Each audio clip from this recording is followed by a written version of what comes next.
World War III is approaching, and it is absolutely imperative that you familiarize yourself with this utterly terrifying document. 99% of people, 99.9, I assure you, have no idea that such a thing exists. A lot of preppers have no idea that this exists. And the ones who do likely get quite demoralized because it makes prepping for a nationwide disaster incredibly challenging. This is called the Emergency Planning Act. Now, no matter where you live in the Western world, I assure you, there is an equivalent. No matter the nation, the state, the province, the county, whatever the jurisdiction or municipality you reside in, I assure you, there is an equivalent type of document. This document essentially outlines how in times of disaster, the government reserves the right to afford itself martial privileges, thereby taking away and restricting your civil liberties, as well as expropriating your personal belongings, possibly expropriating your human labor, and restricting when and where you can travel. This is one of the most draconian, tyrannical documents that nobody knows about. Now, where you live, it might be called something else, and it might be much worse than I'm going to read you today. It might be called the Civil Defense Act. It might be called the Emergency Management Act. They've had to whitewash it over time. Originally, it was called what it was, the War Powers Act, the time in which the government consolidates, centralizes control, and basically takes over and does whatever they want during wartime. Now, to cater to our sensitivities, they've had to dilute it a little bit, so now they call it the Emergency Planning Act. I assure you there is nothing innocuous about this.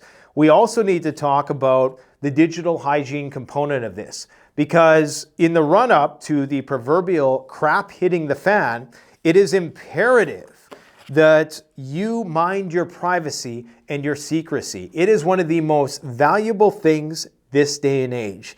If they say data is the new oil, data is the new moneymaker, then you need to be incredibly guarded in terms of the data that you forfeit. We are interacting with thousands, if not millions, billions, trillions of networked Internet of Things devices on a daily basis, and they are all acquiring our data. I do believe, and it's not so much a belief, this is empirical fact, that at some point there are going to be emergent algorithms that are able to aggregate all of this information and on the basis of it have predictive powers to know what you're going to think, say, feel, and do next. Do you think that there is potential for that data to be misused in this type of turnkey totalitarian government that I'm talking about? If you don't believe me, take a look what's happening in the democracy that is called Ukraine right now. I want you to understand that everything I'm outlining here could be much, much worse. I'm also going to provide a historical example, because some people jump on certain social media platforms and they think they got it figured out. They think they're rebellious, and they think that what they say on those platforms will never be used against them. Well, I'm going to share with you a terrifying historical example called the 100 Flowers campaign during the time of Mao, where they openly encouraged dissent only to harshly crack down years later on those who felt free, who were enticed into speaking their minds. Now, let's first go over some of the items in this Emergency Planning Act, okay?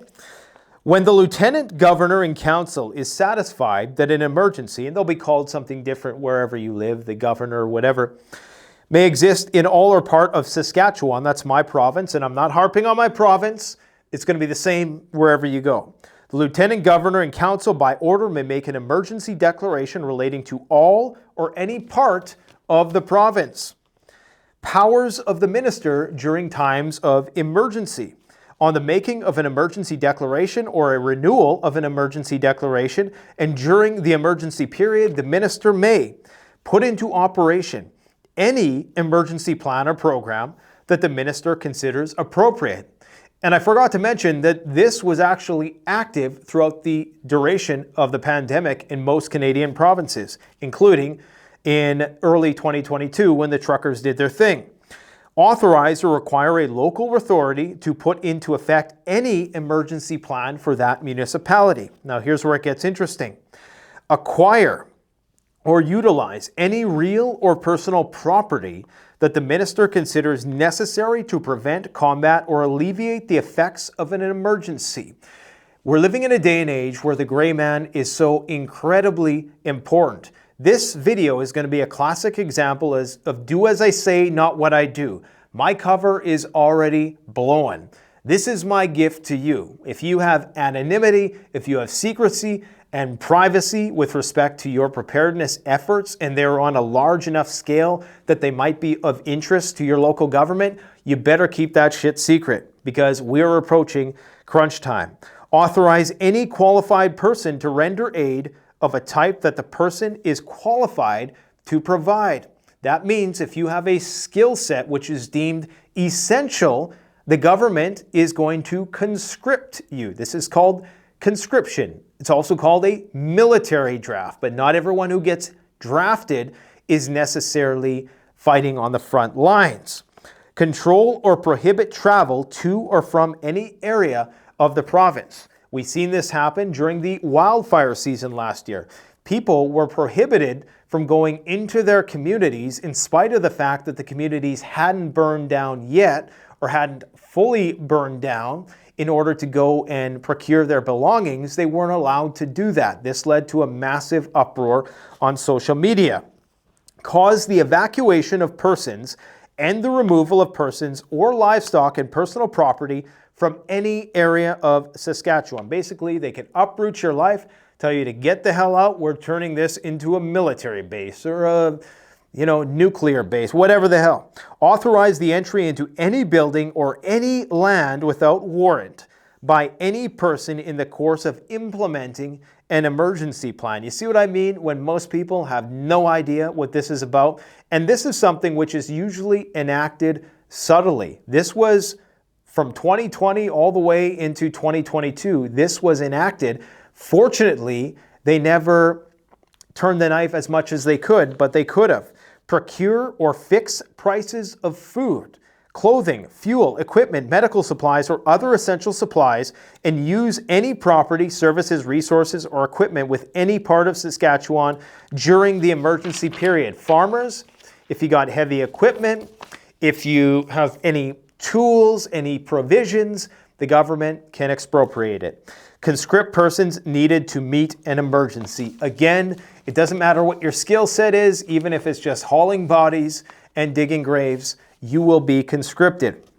Subject to the approval of the Lieutenant Governor in Council, the Minister may pay compensation for the following: the acquisition or utilization of the Minister or real or personal property pursuant to subsection 1. Any damage or destruction or real or personal property due to an action of the minister in preventing, combating, and alleviating the effects of the emergency, then maybe, notice that they say may, we may compensate you, okay? So what they're saying is we have the right to do whatever the hell we want, wherever the hell we want, whenever the hell we want, with whoever we want during times of war. And if you don't think that's the case, take a look at those guys being hauled off away from their families in vans in Ukraine to go and die for NATO, who won't even provide them the damn weapons they need to get the job done because they know full well it's going to lead to nuclear war, thank God. But not thank God for those poor souls. No, they have no choice in the matter. This is why this is a terrifying proposition to know that you are going to spend your time preparing for stuff and you're going to run the risk of this type of tyrannical crackdown, this draconian level of control. Now, it's probably only going to be for the most resourceful that this is really pertinent to. The people who really have something that the government needs and wants. Unfortunately, I'm probably on the chopping block. I'll be first on the list. So I've sacrificed myself for you guys to give you this message and to strongly advise you to be very careful. Because let's face it, this is just a short list of the devices that I've compiled that are monitoring every single thing you do, so that in the run-up to this, when it actually hits the fan, they're going to have turnkey, totalitarian data mined on every single person. They're going to know with a high degree of certainty exactly where and when you're going to do what next. These are the devices that are currently monitoring you right now. Smartphones, home security systems, ring surveillance systems, voice assistants like the Google, Alexa, smart locks on your doors, electric vehicles are basically an Orwellian nightmare on wheels, connected appliances, the Internet of Things, smart watches, smart glasses, and any type of wearable. Robots are becoming more ubiquitous now. Smart television sets, video games, smart meters in your home to regulate energy use, healthcare monitors, dash cams, traffic cameras, public surveillance cameras, paper trail that you leave in shopping with your cards, in your online banking, in your e-commerce. Social media is probably the biggest Pandora's box. Internet web searches, emails, anything that you store on the cloud. Your DNA, if you forfeit it to some of these Ancestry.com or wherever it is. The multiple health body scans that you get throughout your lifetime, that is valuable data. Microchipping, blood tests, smart vacuums that basically detail in 3 dimensions the contents of your home. And even if you just have a Wi-Fi router, it is now known that they can use that just like they do sonar to get a 3D map of the space. So all of these devices are currently monitoring us.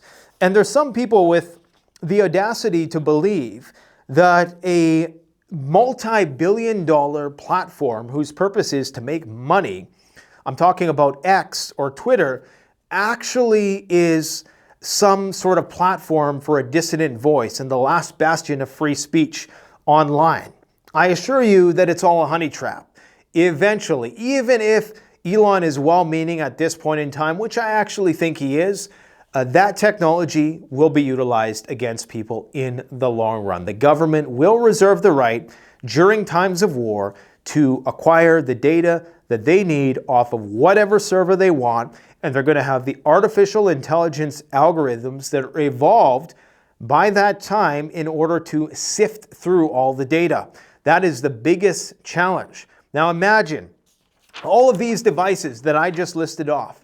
If you had access to all of the data from all of those devices on one person, just having a person's phone, knowing their GPS path, knowing the gyroscope log every day, knowing, hearing what they're saying, viewing the camera, all of that data under the right artificial intelligence lens is going to have insanely terrifying predictive power.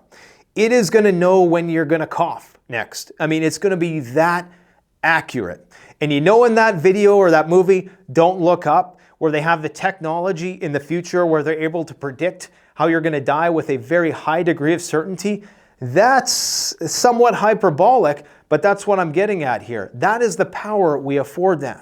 So I'm pairing these two concepts, the Emergency Powers Act that you need to be familiar with, as well as being a bit more guarded in the information that you provide to the machine, because one of these days, these two things are going to interact in a very bad way.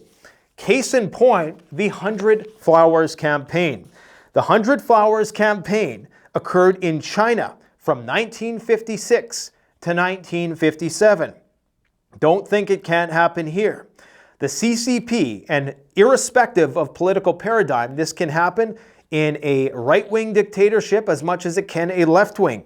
The Chinese Communist Party encouraged citizens to openly express their opinions about the party and national policies.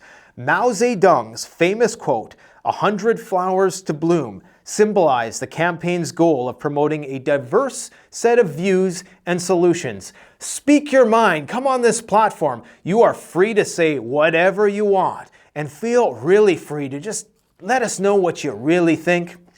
The campaign aimed to address the demoralization of intellectuals who felt estranged from the Communist Party.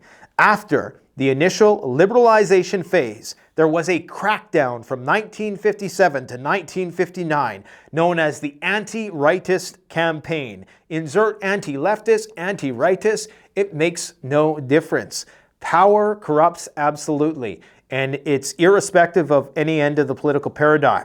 During the anti-rightist campaign, those who were critical of the regime during the 100 Flowers campaign, they were rounded up in large numbers, they were publicly criticized, and they faced imprisonment, forced labor, and even execution. Okay? The crackdown reestablished Maoist orthodoxy in public expression and led to an anti-rightist movement.